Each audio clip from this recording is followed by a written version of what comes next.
ত্রয়োদশ জাতীয় সংসদ নির্বাচনে বড় কোনো সহিংসতা না ঘটলেও বেশ কিছু আসনের ভোটে কারচুপির অভিযোগ করেছে 11 দলীয় জোট। রোববার সকালে বিভিন্ন অভিযোগ নিয়ে নির্বাচন কমিশনে আসেন তারা। নির্বাচন কমিশনারদের সঙ্গে বৈঠক শেষে জামায়াতের সহকারী সেক্রেটারি জেনারেল হামিদুর রহমান আজাদ জানান, বিভিন্ন আসনে ভোটে কারচুপির অভিযোগ করা হলেও তড়িঘড়ি করে গেজেট প্রকাশ করেছে ইসি। 13 তারিখ সকালেই আমাদের ডেলিগেশন আসছিল, এনসিপির ডেলিগেশন আসছিল।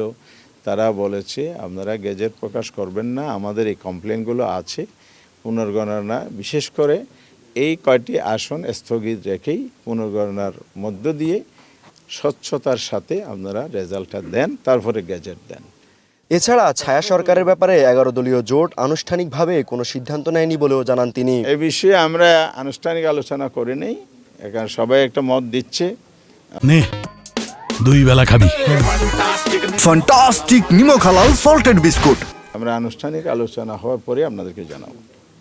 তড়িঘড়ি করে নয়, বরং যথাসময়ে ফলাফলের গেজেট প্রকাশ করা হয়েছে বলে জানান নির্বাচন কমিশনার আনোয়ারুল ইসলাম সরকার। বিষয়টি তড়িঘড়ির তো কোনো প্রশ্নই আসে না, নিয়মের ভিতরে নিয়ম অনুযায়ী আমরা তো এবার চেষ্টা করেছি এই প্রযুক্তির যুগে আরও স্মার্টলি কিভাবে জনগণের কাছে বিশ্বাসযোগ্যতা অর্জন করা যায় সেই ব্যবস্থাগুলো আমরা নিয়ে রেখেছিলাম।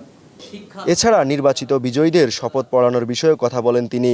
সে সঙ্গে শেরপুর 3 আসনের নির্বাচন নিয়ে এখনও সিদ্ধান্ত নেয়নি কমিশন বলেও জানান ইসি আনোয়ারুল ইসলাম। শেরপুরের নির্বাচনটাও আমাদের করতে হবে, কমিশন এখনও সে ব্যাপারে সিদ্ধান্ত নেয়নি। অচিরেই আপনারা কমিশন সিদ্ধান্ত নিলে জানতে পারবেন। প্রত্যাশার চেয়েও কমিশন ভালো নির্বাচন আয়োজনে সক্ষম হয়েছে বলেও দাবি করেন এই কমিশনার। সুন্দরভাবে দেয়া। ইউসুফ ভুঁইয়া, দেশ টিভি, ঢাকা।